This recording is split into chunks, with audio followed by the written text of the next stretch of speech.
So today I'm going to give you the answer to a question I was asked recently, which was, which communication skills are most important to develop if you want to get to the top in business? And my initial answer was probably not what the person was expecting. And there is more to come. But I think the most important answer to that question is that if you want to get to the top in business, then you need to realise that communication skills are the most important thing.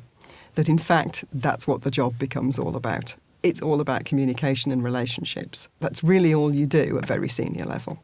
Well, maybe that's an exaggeration, but it's definitely the most important part of the work. So that's not what most people expect, because in the early stages of your career, the thing that is going to get you a promotion is about technical capability. It's about being good at the job. It's about being able to deliver. It's about knowing your stuff and being able to provide what other people want on the basis of your expertise. But there comes a point, and a lot of people actually come to me for coaching at this point. There comes a point when it's no longer just about you doing the job. It also becomes about how you interact with other people.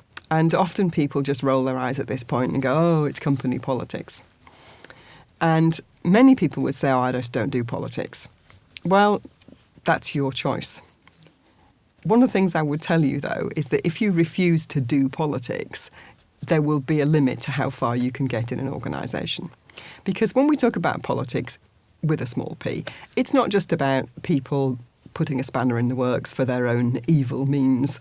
It's usually about understanding the bigger picture. It's about understanding that sometimes what you think is the right thing to do, looking at your part of an organisation, may have an impact on other parts of the organisation, on other people, on other agendas. And sometimes you have to look at things in a different way. Sometimes you have to sacrifice what you think is ideally the right thing so that you don't trample all over what somebody else is attempting to do, which is the right thing for their part of the business.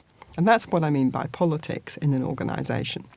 Now, sometimes it gets a bad name because there are people who perhaps are a little bit more concerned with their own success than they are with yours and don't really want to negotiate. They just want to make sure that they win every time.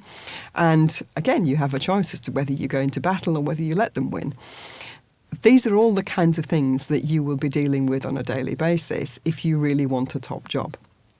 So I would say the communication skills to focus on are all of them.